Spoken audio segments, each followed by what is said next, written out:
an Unspoiled Network podcast. This is Spoil Me, covering Lirael, chapters 32, 33, 34, and 35. In these chapters, so I really cannot handle the tension that happens during some scenes in these books. Sameth being chased down by dead things and having to try and sleep through the night with a protective diamond around him that Mogget is like, oh, 100% this is going to go down at some point. You're going to need to fix this. This is a nightmare. I hated it. Also, Lirael is here. But mostly I'm concerned with Sameth right now.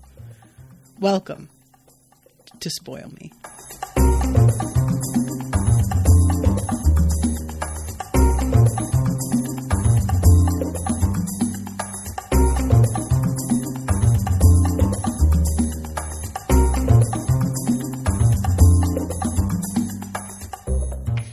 Welcome to the show, everybody. I am Natasha. Thank you so much to Abbey for commissioning this episode. Abbey is here in the chat. Hello, Abbey.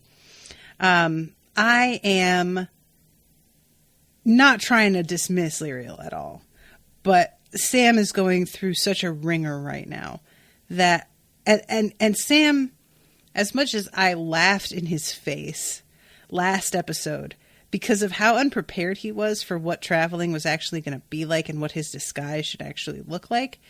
Despite all of that, he is still pampered like I am in some ways and is not ready for exactly what kinds of hardships are going to be on the road. And I'm not as much of a dope as him, but I still am not rugged. So out of that, I have some sympathy. And then once he starts getting chased down, it gets so much worse. I am so sorry, buddy. This is really rough. Poor Sameth. He just didn't know. And I really feel like it's almost insult to injury regarding Mogget being around. And how Mogget is available to help and give advice and whatnot here and there, but not constantly. He isn't actually around when at the beck and call, in other words, of Sameth. And for some reason that makes it so much worse. It's not that I'd rather not have Mogget at all, but the fact that he just drops in and out of consciousness entirely, and there are moments when they're being advanced upon by the dead, and then Mogget is literally asleep in a saddlebag, while poor Sameth is shaking it, being like, dude, can you help? So frustrating. And part of me wants him to rip the bell off that sends him to sleep, but of course you can't do that. Although it is kind of weird that it's the sleep bell and not just the binding bell, which is I guess the one that had been there before, and I'm not entirely sure why that is. But we'll get to all of this. Maybe we'll get to it. So chapter 32. Oh, sorry. Abbey said something. It was the only bell Sabriel was strong enough to use. Oh, right, because she was really fucked up by then. So she can't change it out. I feel like that should have been a thing that she did. It's a weird bell to use, but I don't know how it works if you can change it out. Put an additional one on, pull that bell off. But regardless, chapter 32 is titled, When the Dead Do Walk, Seek Waters Run. So this is the part of a childhood rhyme, which is, it's one of those child rhymes that's really horrifying. I love finding out that the origins of adorable little nursery rhymes are fucking from the Black Plague and shit, But Sameth is really pushing himself to try and travel a little bit faster than he's totally comfortable with, and that Sprout is really comfortable with. I didn't even mention Sprout. I think I tried to excise what happens to Sprout from my mind because I didn't want to think about it. So sad. But he is keeping up a pace that's a little bit punishing.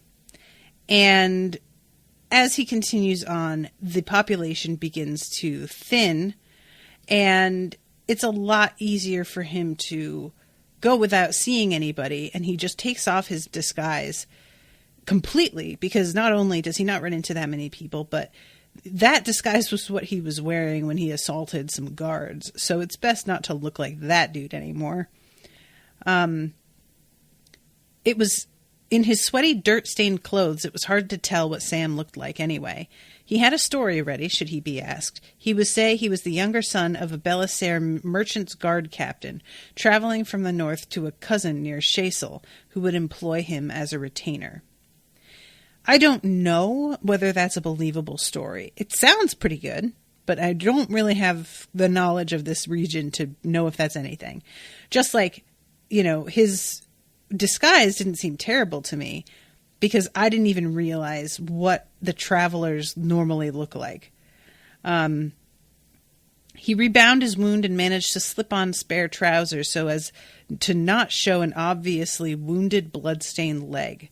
His limp he could not disguise, unlike his hat, which suffered the indignity of having its brim cut in half, rendering it both less shady and less distinctive. I really want to know what his freaking hat looks like. Because that just sounds so bonkers, right? Less shady and less distinctive. There was a charter stone nearby. He comes to this new town, and he wants to go to it and use it to cast a healing spell. But it's in the middle of the town somewhere, and he knows that he's going to attract too much attention if he tries to go find it. So then he's like, all right, let me find an inn. But it turns out that that is not a thing. They don't have an inn in this town. So he manages to just get some food off of somebody and, sleep outside. He found an open-sided hayrick in which to take shelter. Mogget slept on, oblivious to the removal of the saddlebags and the scraping of at least some of the mud from man and horse. And he tries to wake Mogget up here, does not work. Next day, they get up before dawn. He starts off again. And at one point runs into some other guards, constables, and he panics a little bit, but they wind up not even sparing a second glance for him. And then in this time, Sam starts thinking things over and obsessing a little bit. This is, guys, this is Sam. Sam, I've said that I related to him a little bit. I feel like I relate to him more than ever, because this is just him letting his brain get carried away with him, right? It's really bad. I'm going to read you guys this. This is so funny to me. He thinks, first of all, the necromancer that burnt him must be the one that's causing all this stuff, and that's fine. That's reasonable. Mostly Sam agonized over what he should do and what might happen. He constructed many quite horrifying scenarios in his head, and he generally failed to work out what the best course of action would be if they turned out to be true. Each passing day made him envision more horrible possibilities. Every day, Sam was more acutely aware that Nicholas might have already found something inimical in the lightning trap. Perhaps his doom. So, even as Sam looked at the forest, his thoughts were far away. It seems Sam's best hope of rescuing Nick lay in mastering the skills of the Abhorsen. If Nick was held by the enemy, he would probably be used to blackmail the chief minister in Ancestiere and stop Sabriel and Touchstone's plan to prevent the Sutherlings being massacred, which in turn would mean an invasion by the dead and the end of the Old Kingdom, and he continues on, of course, there was always the possibility that Mogget was lying.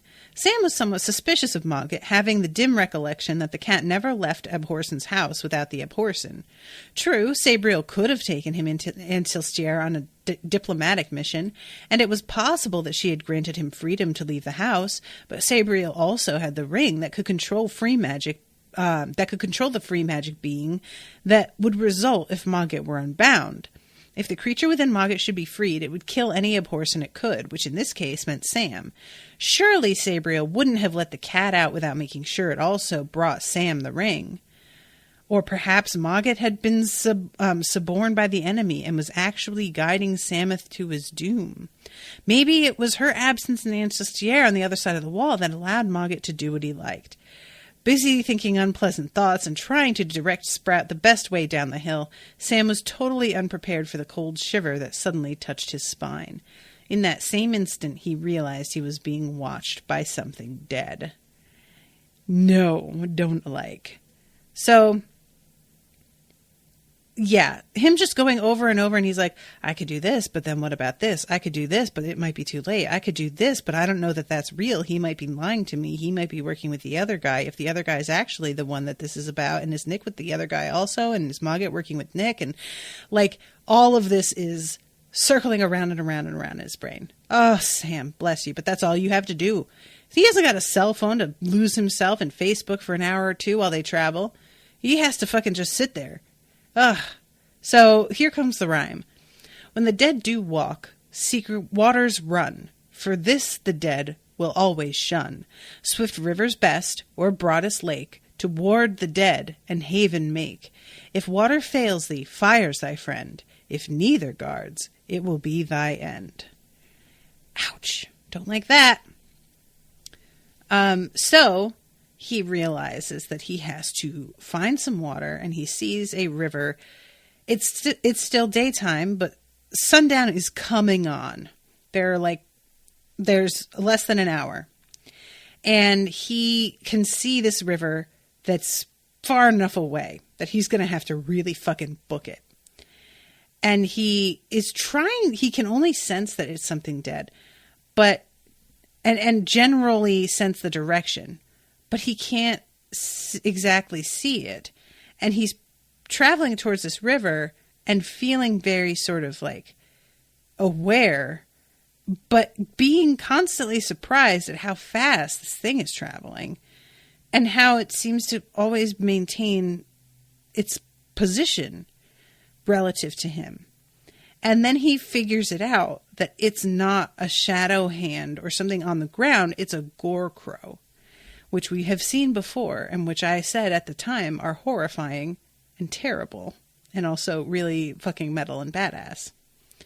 And he's a little bit like sort of, he doesn't really know what to make of it, because the way that gore crows are normally employed is that there is like one source of sort of animating magic that all of the crows split between them, and a huge flock is usually employed to take someone down, because on their own, they are not very imposing, effective fighters. They only are able to win against someone, usually by overwhelming them. So when there's only two, and he's just like, what the fuck kind of sense does this make?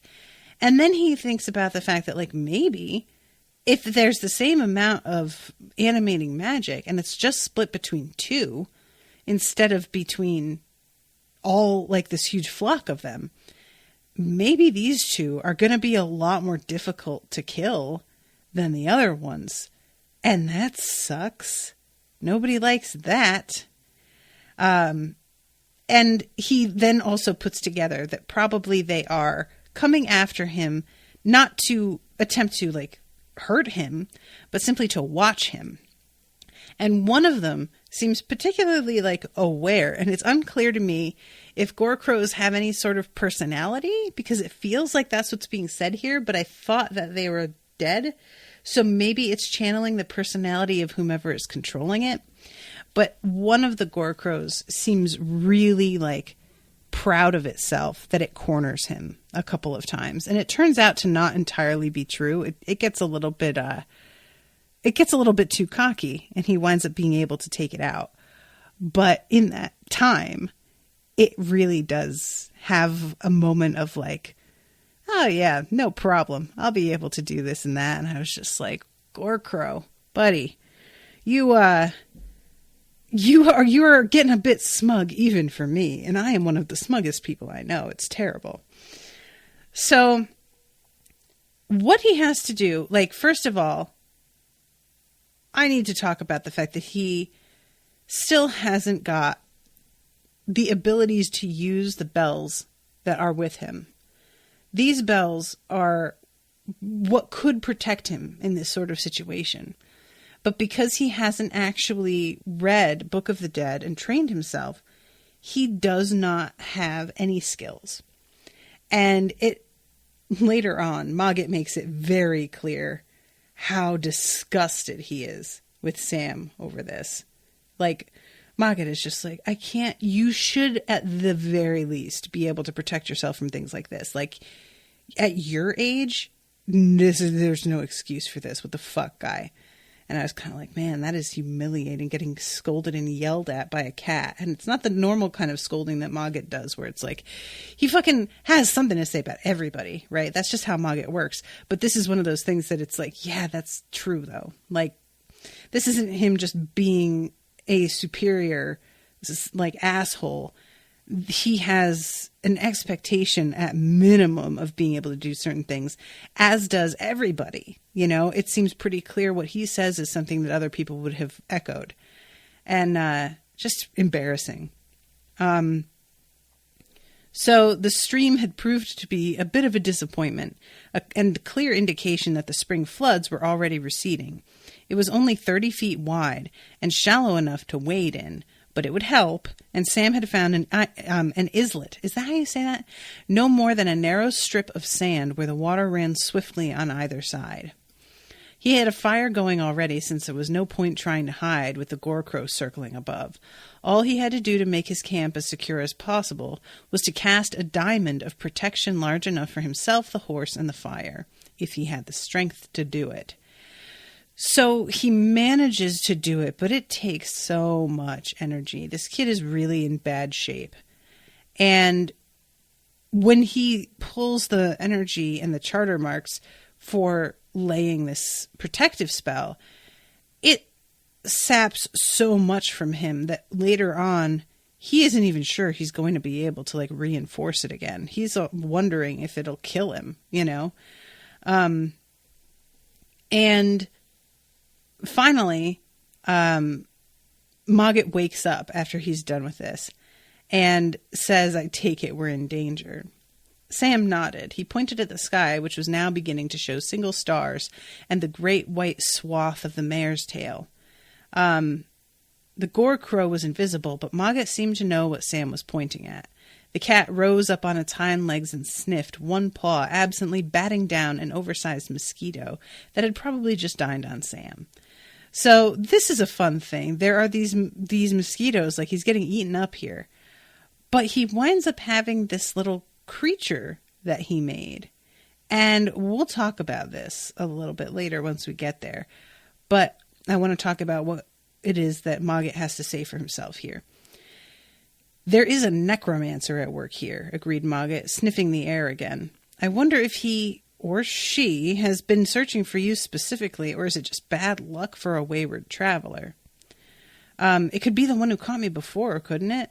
Perhaps. I think it unlikely there would be gore crows here, or that any lesser necromancer would dare to move against you, unless there's a guiding force behind them.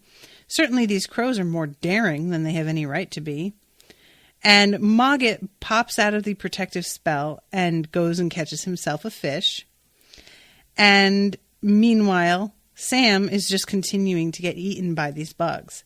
And then he remembers that he packed this thing. And it's a little, basically metal frog toy. Bejeweled clockwork frog with wings. Mogget watched with interest as Sam lightly touched the frog's back, and it began to glow with charter magic as the sending inside the mechanical body waked from sleep. It opened one turquoise eye, then the other, lids of paper-thin gold sliding back. Then it flapped its wings, brazen feathers clashing. "Very pretty," said Mogget. "Does it do anything?" The flying frog answered the question itself, suddenly leaping into the air, a long and vibrantly red tongue flashing out to grab several startled mosquitoes. Wings beating furiously, it spiraled after several more, ate them, then dived back down and to land contentedly near Sam's feet. "It catches bugs," stated Sam with considerable satisfaction. "I thought it would be handy for Mother since she spends so much time in swamps hunting the dead." "You made it? Completely your invention?" "Yes," replied Sam shortly, expecting some criticism of his handiwork, but Mogget was silent, just watching the frog's aerobatics, his green eyes following its every move. Then the cat shifted his gaze to Sam, making him nervous. So, I don't know if Sam knows Mogget well enough to realize, but the fact that Mogget asks if he invented this himself, and then does not proceed to just make fun of him, means that Mogget is deeply impressed. Like, I think we know enough about Mogget now to realize that's a bit of a coup, to just be able to present something new that you have done, and your little invention renders his cat unable to make a shitty comment. That's pretty big. So yeah. Then he notices that there are so many dead nearby, and Mogget immediately also notices and jumps up and starts hissing. Sprout smelt them and shivered. The flying frog flew to the saddlebags and climbed in. I love that. This fucking metal frog is even like, nope, I'm out. I ate my dinner. I think I'm done.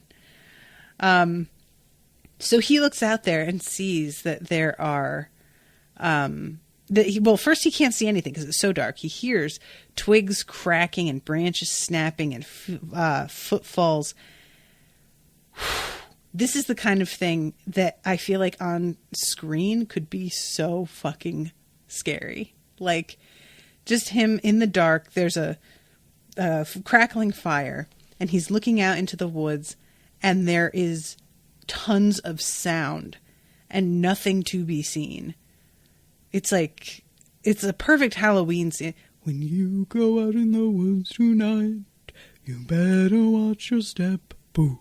You know that song? It's like that. So Sam goes and checks the marks of the protection spell. And Mogget is like, look, you're going to have to renew this because it's not cast that well. And to his credit, Mogget does imply that it's because Sam is just overtired, you know? And he says you should get some sleep before you try again. To which Sam is like, oh, yeah, why don't I just take a nap right now? Are you fucking high? Do you see what is around us? I can't just fall asleep. And I'm like, dude, I side completely with you. I understand that Mogget is trying to talk about ideals here, but like, no sleeping. Out of the question. They're only hands, said Mogget. They probably won't attack as long as the diamond lasts. How do you know that? You could walk out there and send them all to death. Your mother would. I'm not my mother, replied Sam. Does the walker choose the path or the path the walker? What? What does that mean? It means that you've never finished the Book of the Dead. Well, no, not yet, said Sam wretchedly. I'm going to. It's just that It also means that we really are in trouble. I thought you would at least know enough to protect yourself by now. Shadow hands have come, 2 of them well back in the trees. They are directing the hands to dam the stream. I expect they will attack when the water no longer flows. I wish I were a proper Abhorsen. Well, you should be at your age, but I suppose we will have to make do with whatever you do know. By the way, where is your own sword? An unspelled blade will not cut the stuff of shadow hands. I left it in Bella's hair. I didn't understand what I was doing.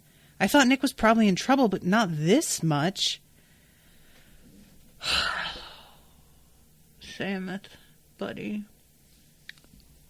What Why would you do that? You fucking jag.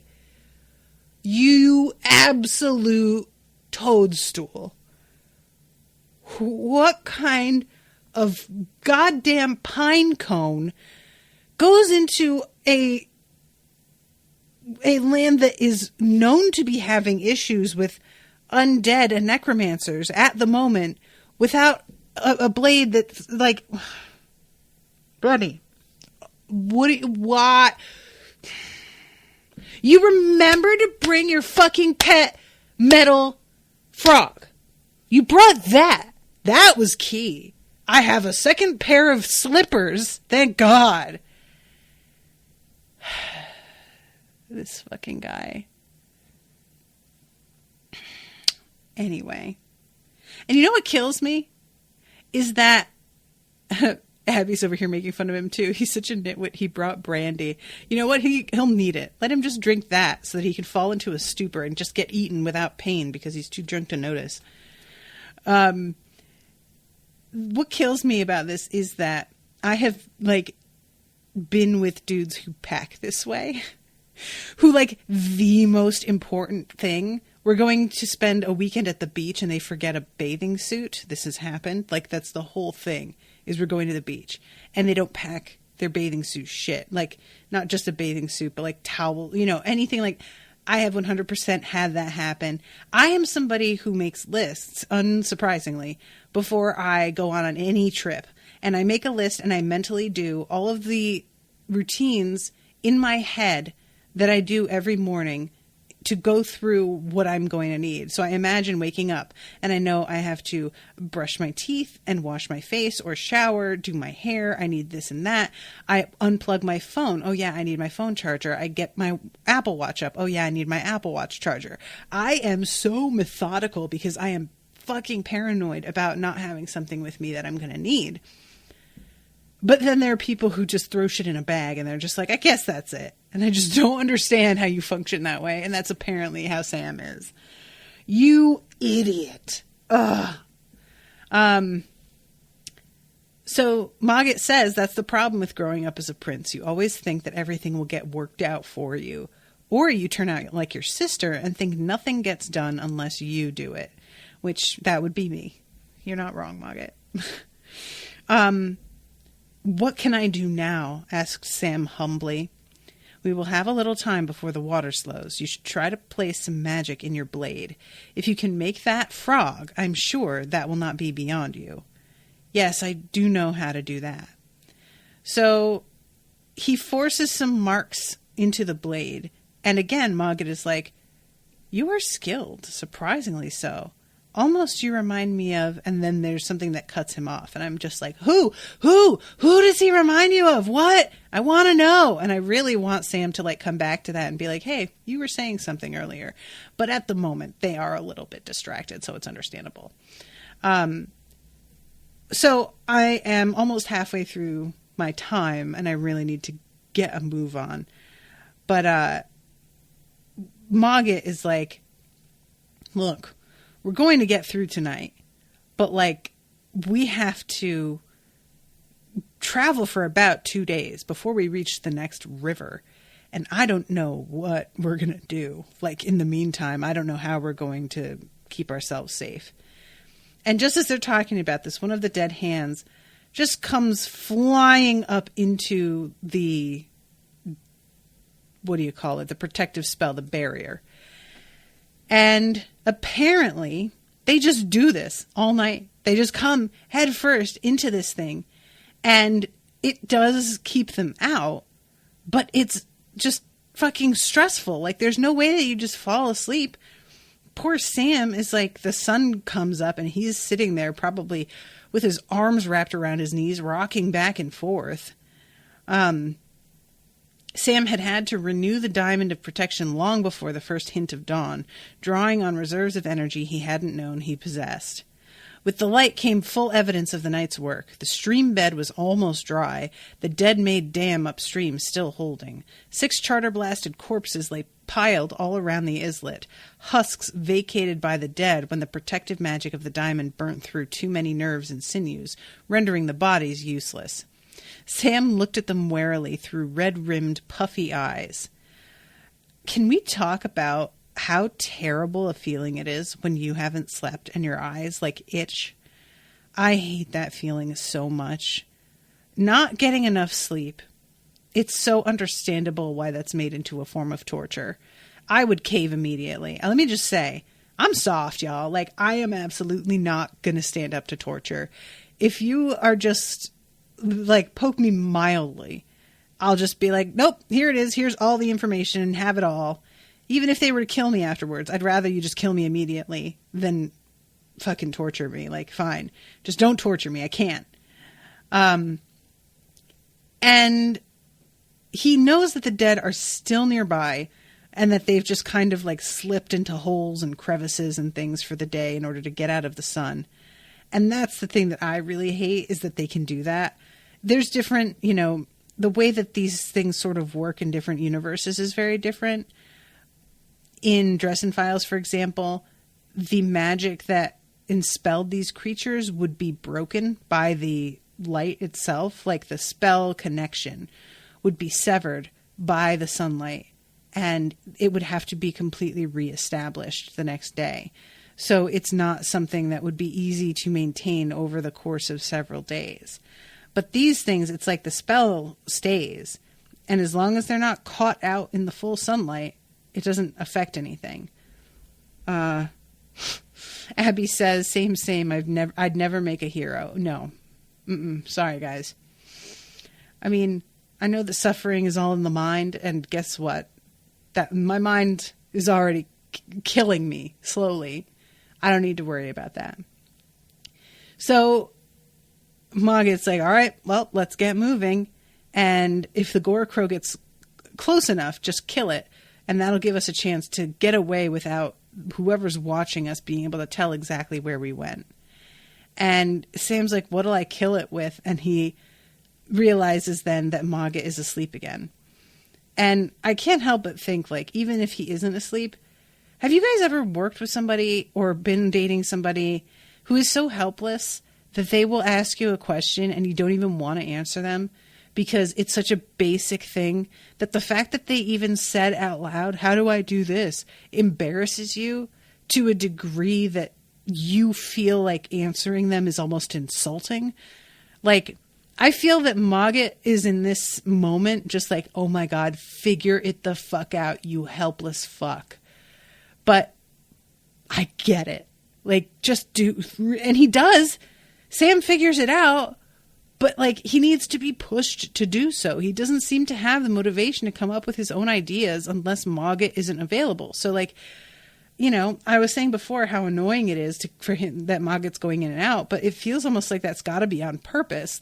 Mogget's just aware that Sam's not going to learn anything if he keeps giving him instruction and Sam just does what he's told. So he's yeah, I'm on low-key pretend to be asleep because I'm not telling you what to do. Fucking do it or don't do it. But either way, I probably will live through it, and so I'm not that fussed over it. Abbey says, I really, really think it's on purpose. Yeah, as I'm reading this way, I'm starting to think that's probably what it is. Because, look, I have, and that's, I'm not trying to put Owen on blast, but he has done this a couple times where, the kitchen is my domain, granted, but I keep things in the same place that I have kept them for 5 years. And Owen will still walk in there and be like, where's the salt? Bitch, you know where the motherfucking salt is. What are you even doing asking me this question? I'm in the middle of shit over here. You know you're interrupting me. I have my headphones in, but you're out here trying to get me to tell you where one of the most basic staples that you use practically every day is located. In our very small kitchen. Shut up. Figure it out. So this moment is just I sympathize with Mogget more and more, to be honest.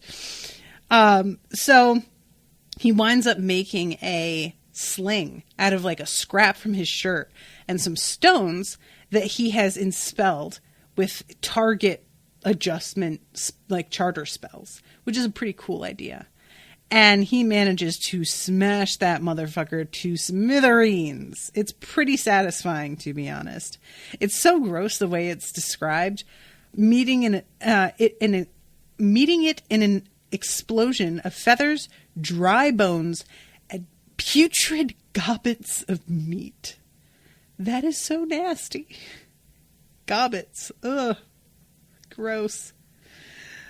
And it turns out, and I didn't know this until it was said here, it would drag all the other fragments of that same spirit back into death. So any gore crows that shared it would be dropping inexplicably wherever they might be. So that's pretty wild. So once he kills that, he doesn't sense any more dead, which I'm sure is very, like, it's a relief for him. And he tells the horse we have a chance. But as the day progresses, it gets worse, and his hope starts to fade a little bit. The going is, like, really steep and difficult. He isn't able to ride Sprout the whole time. And they are, like, they still have a stream, and it's deeper and faster, the water, but it's only like 3 or 4 feet across, or strides, sorry. So there's no way to, like, make a camp in the middle. There's no chance of there being another, like, islet for them to hide in. And Sam is getting cut up by brambles and stuff, and the blood will definitely attract them. Hate that. Do not care for that. They're like fucking sharks.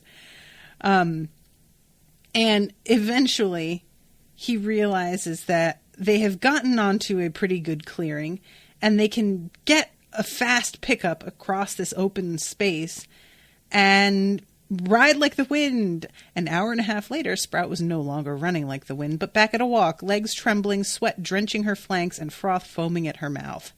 Sam wasn't in much better shape, walking again himself to give Sprout a chance to recover. He wasn't sure now what hurt more, his legs or his backside. Even so, they had covered 6 or 7 leagues thanks to the road. It was no royal road now, but it had been built and drained properly long ago, and so was more than serviceable. So that's pretty cool. And then, as he gets to the crest of this hill, he sees the Ratterlin, the river, ahead of them. And he is like, "Oh, there it is, hurrah!" And then he realizes night's almost here, and the dead are closing in again. And it looks like they might be able to intercept him before he gets to the river. And even if he gets to the river, he doesn't know what he's going to do. You can't just walk into the middle of the river and stand there for 12 hours. Like, you can, I guess. You can try. But depending on the situation, you maybe can't. And Mogget says something about heading for the mill. And Sam's like, "I can't see a mill." And Mogget says, "Of course there's a mill. Shut up." And when they get down there, it is just... This scene is really... I don't know if it's worse than him trying to, like, sleep on that little island, but it's pretty bad. He's, like, running. The poor horse is just, like, not able to really keep up. And poor fucking Sam just doesn't have the heart to kill this thing. Like, I totally get it. I flatter myself that I'd be able to do it because it's, in the end, more merciful. But I don't know that. I haven't been put in this position. And I didn't expect Sprout to straight up die. I thought that they were going to, like, drag Sprout into safety. It turns out they can't, because there's no safety to be found in this building. He thought that they were going to be able to run inside and there would be water, like, running around the outside of the mill. It turns out not so. There isn't any water left. It's pretty much dried up. So they just have to use, like, the door for the mill as, like, a delaying tactic and close it in the faces of the dead while they run out the other way.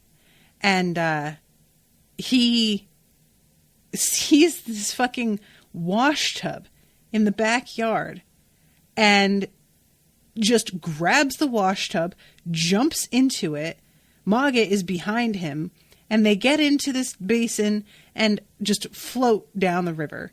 And one of the dead, like, tries to follow them, like, kind of jumps off of the, off of the bank. And he nearly hits Sam and takes down the whole thing. Because it's very, like, it almost goes underwater. It's got, like, 2 or 3 inches of clearance. And that's it. So this thing almost swamps them. And he just barely gets away before he passes out. And it is just excruciating. Yeah, this whole scene is just so tense. And I can't get over running away in a wash tub, but there it is. So chapter 34, we go to Lirael, and I would like to point out that Sam is on the Radorlin, I think again is the name of the river. And that is the river that Lirael is also going to be on. So I imagine that they're going to be running into one another. I think it's going to be quite something for her to just see a wash tub with a unconscious dude and a cat in it. It's going to be really something. So she is being instructed exactly how this thing works. Because the boat is like alive, as they are. As they are. It's called a she for a reason in this world. And, you know, she does, all she really needs to do is learn how to lower and raise the sail. And other than that, she can kind of let the boat do its own thing. She can steer also. It says that she likes the touch of a human hand, but in an emergency, she can let it steer itself. And it says, we cannot be sure of anything. We do not know the nature of whatever lies in the pit you saw or its powers. Just in case, it would be best to anchor in the river at night rather than go ashore or tie up at an island. There are many of those downstream. You should seek whatever help you can get from the royal constables. Here is a letter from us as the voice of the watch for that purpose. If we are lucky, there will also be guards present, and the Abhorsen may have returned from Ancelstier. Whatever you do, you must make sure that you travel with a large and well-armed party from Cair to Edge. From there, I fear, we cannot advise you. The future is clouded, and we can see you only on the Red Lake with nothing before or beyond that. So Lirael is in the boat, and thankfully, by this point, Lirael has seemed to have let go of a lot of her more self-pitying impulses that I was getting so fucking frustrated by in the last chapters, and is trying to simply view this in a positive light, in that she's going on a cool adventure in places that she has never seen before, and that this is all going to be very new to her. She's trying to see it that way rather than just being like, I'll never be a Claire. Why isn't life fair? Which I really appreciate because, like, honestly, nobody was here for that. Am I wrong? So they tell her also, the sight does not tell me so, but I am sure we will meet again. And you must remember that, sighted or not, you are a daughter of the Claire. Remember that. And she gets on this boat and is heading out, and she has, remember, the little dog figurine because her dog friend disappeared. Well, she's reaching into her bag to, like, touch it for sort of that comforting thing where you're like, I just want to make sure it's still there. And guess what? This dog is fucking here. This dog is right here, and it's fine. And I love how Lirael, like, almost starts crying, realizing that the dog is okay.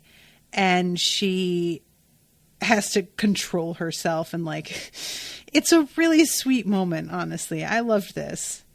And the dog asks, where are we going? And Lirael says more like, why are we going? And the dog's like, that doesn't matter, whatever. And she tells the dog, listen, it does matter. Look, here's what's happening. And she says, I have to find a man. Good, interrupted the dog. Time you were bred. Dog. How are you going to be like this? When did you turn into an overbearing mother? When are you going to give me grandchildren? Are you serious? Stop it. Knock it off. Jesus Christ. So Lirael has to explain what's going on. And this sobers the dog right up. She's like, wait a minute. I don't like the sound of any of this. And Lirael's like, I mean, we don't have to go. And the dog's like, fucking yes, we do. Yes, we do. You don't get to quit this. And Lirael's like, I know. I didn't say that. But it's a kind of an interesting, weird moment. The things that were left for you in the room, do you know how to use them? They might not even be meant for me, Lirael said. I just happened to find them. The fucking door had your name on it. You... What do you mean they're not meant for you? Are you stupid? I don't want them anyway. The dog says, choosers will be beggars if the begging's not their choosing. What? Let's chew this over real quick. I don't have a ton of time left, but still. Choosers will be beggars if the begging's not their choosing. So if a chooser begs against their will, then they're a beggar. Right? I don't understand. But she asks what it means, and the dog says, I have no idea. So I'm like, all right, maybe it means nothing. And Lirael, like, the dog is like, you need to practice using the stuff and make sure that you get good at it. And they clearly left that stuff to you, so it's not like you get to just totally tap out. How would you feel if you gave me a bone and I didn't eat it? And Lirael's like, you do that all the time. You go bury them. And the dog's like, yes, and I eat them later at the appropriate moment. So the dog advises her to try this out on an island so that if she actually does get followed back from death by something, they can just jump on the boat and get the fuck out of there. And basically the dog's like, yeah, that's exactly what I mean. So chapter 35 deals with this. Lirael stood with the dog in the center of a small island surrounded by stunted trees and bushes. So she opens this dark mirror, which is what she keeps calling it, and she refreshes my memory, at least, on what the panpipes are that she has. First and least is Rana, the sleep bringer, will take all those who hear it into slumber. Second is Masrael, the waker, one of the most dangerous bells, and still so in any form. Its sound is a seesaw that will throw the piper further into death even as it brings the listener into life. Third is Kibeth, the walker. Kibeth gives freedom of movement to the dead or forces the dead to walk at the piper's will, but Kibeth is contrary and can make the piper walk where she would not choose to go. Fourth is Dairim, the speaker of melodious tone. Dairim may grant speech to the dumb, tongue-lost dead, or give forgotten words their meaning. Dairim may also still a tongue that moves too freely. Fifth is Belgair, the thinker, which can restore independent thought and memory and all the patterns of what was once in life. Or, in a careless hand, erase them. Belgair is troublesome too, always seeking to sound of its own accord. Sixth comes Sereneth, also known as the Binder. Sereneth speaks with the deep voice of power, shackling the dead to the wielder's will. And then Asteriel, the Sorrowful. Properly sounded, Asteriel will cast all who hear it deep into death, including the piper. Do not call upon Asteriel unless all else is lost. Sleeper, waker, walker, speaker, thinker, binder, and weeper. Bells would be better, though. Those pipes are really only for children to practice with. Shh, said Lirael. I'm concentrating. She knew better than to ask the dog how she knew the names of the pipes. The impossible hound had probably read the Book of Remembrance and Forgetting herself while Lirael slept. Yeah, I'm wondering about this. Like, is this dog somebody? I feel like this dog is somebody. We'll see. So she also brings out her sword here. And this sword, the dog points out, is super duper valuable. It's a sister sword to Binder. And there was an inscription on it that says, "The Clare saw me, the wallmakers made me, my enemies remember me." I love that. Lirael twisted the blade to see if there was something written on the other side, but as she did so, the first inscription changed, the letters shimmering into a new arrangement. Nehema. What does it mean? I suppose you could say it means forget-me-not, though the irony is that Nehema herself is long forgotten. Still, better a sword than a block of stone. It's certainly an heirloom of the house if I ever saw one. I'm surprised they gave it to you. And Lirael starts to get all emotional again, realizing that they basically handed her one of their greatest treasures and were like, good luck. So she goes into death using this mirror. And it is a really creepy experience. Like, she has to keep an eye on her surroundings and then one eye on the mirror. So it's like she has to split her attention and her focus, which is really, really tricky for her to do. Meanwhile, the river that she's standing in is like trying to drag her into death further in, and she has to constantly be resisting that. Apart from the distant roar of the first gate, Lirael could hear nothing else moving in the river. Then her death sense twitched, and she quickly scanned the river to either side of her again. For a moment, she saw something move on the surface, a thin line of darkness under the water moving farther back into death. But then it was gone, and she could neither see nor sense anything. I am real curious about that thin line, because when we were in the previous book with Sabriel, there were like threads that bound creatures that were underwater to things further on in death. I don't know about that. I don't like it. Let's see. Here in the first precinct of death, she could look just a little way into the past.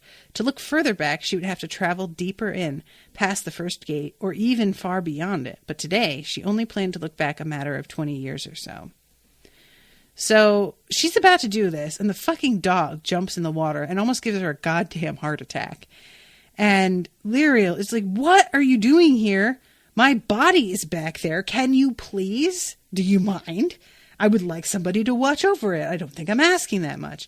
And the dog is like, come on, I'll know if anybody comes close. Let's just go farther in. And Lirael's like, no, get out of here. And finally the dog goes, but not without a little bit of grumbling. And then she goes into an image of her mother and her father. And it turns out, like, she wanted to see a bit of a romantic scene. She wanted to see her mother and father in each other's arms, like being loving and affectionate and caring about each other. And it turns out it is super duper transactional, not romantic at all, and very strange. So they're sitting at this table. The guy who's sitting there is older, and he is sitting in such a way that it makes it clear that he is some kind of nobility. And the woman who is sitting on the other end of the table is her mother, a blonde, and very, like, dressed in a very fetching way. And when she hears them talking, she realizes that these two don't actually, like, know each other that well. And this dude is saying something about how, like, this is really weird. And she says, yeah, I mean, I didn't ask for this. I'm not doing this because it's super fun for me. And he asks, have any of your friends seen what you're here for? And she says, no, I'm the only one. And he tries to say something about how my wife has been dead these 18 years, but I have a daughter grown who would be near your age. I'm not unfamiliar with that. And she interrupts, with the imaginings of young women or the infatuations of youth? I'm 5 and 20 and no girlish virgin dreaming of her mate. And she's like, I wouldn't have come here to fuck a dude old enough to be my dad. Thank you very much. This isn't because I just feel like getting laid. If I could do that, if that was what I wanted, I could do that really easily at home. I am here because this is why I'm here. And this guy is a little bit weirded out by it. But she continues to be like, look, I saw that we need to have a child together. I don't know what to tell you. Here I am. Let's get this done. Let's go bone and, just have a nice time. And he's like, you know what? As super weird as this is, my wife has been dead 18 years, like I said. Maybe we should. All right, fine. And they embrace one another. And Lirael realizes that she needs to stop watching because she does not know where the scene goes from here. And she just closes it up and is sort of disappointed, which I don't blame her for, because the whole thing, she thought there was going to be a little bit more about who her father actually is. She thought there was going to be something about the emotion between the two of them, the circumstances of the meeting. And then it just turns out to be like, oh, I saw a thing and I went and did it. And that's it. It's so very paint by numbers. And just as she comes out of this, it says, snapping the mirror shut, she put it back into her belt pouch. Only then did she realize that the sound of the first gate had stopped. Something was coming through the waterfall, something from the deeper reaches of death. And that is the end of that chapter, and I do not care for that at all. But in summary, neither Lirael nor Sameth is really getting a break lately. But I am not as infuriated with the two of them as I was last time. I'm still somewhat infuriated with Sam for not bringing his unspelled sword with him because, seriously, dude. And I'm still irritated that Lirael's like, I don't even know if these things that had my name on them were for me. But it's not as huge an issue as it was the last time, so it's okay. Yeah, so I think that's everything. I'm trying to think if there was something else that I wanted to mention. I am feeling I'm feeling a lot of urgency about Sam catching up to poor Nick, because the little bit that we got to see of what Nick is enduring, as much as he doesn't seem to be exactly suffering, like he isn't aware of what's happening to him, I can't help but feel like I just really want him to not be in that situation anymore. I just feel really bad for him, and I'm super worried that he's going to wind up dead. He probably will. But yeah, I'm sorry, Nick, buddy. It sucks. All right. Well, I think I'm going to wrap this one up. Thank you very, very much to Abbey for commissioning this episode and for hanging out and chatting with me. I think the dog's a bit overexcited from getting out of Lirael's pocket. Yeah, probably. Yeah, I don't like the descriptions of the dead in this, just unnerve me so badly.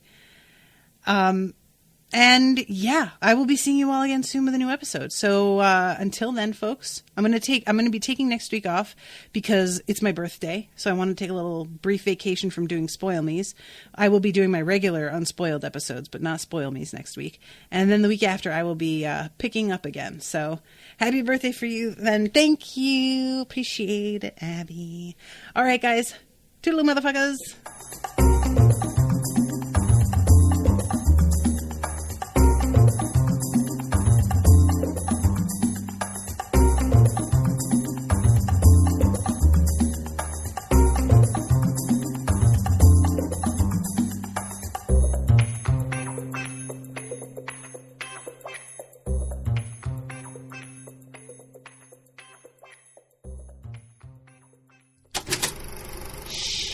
That was an Unspoiled Network podcast.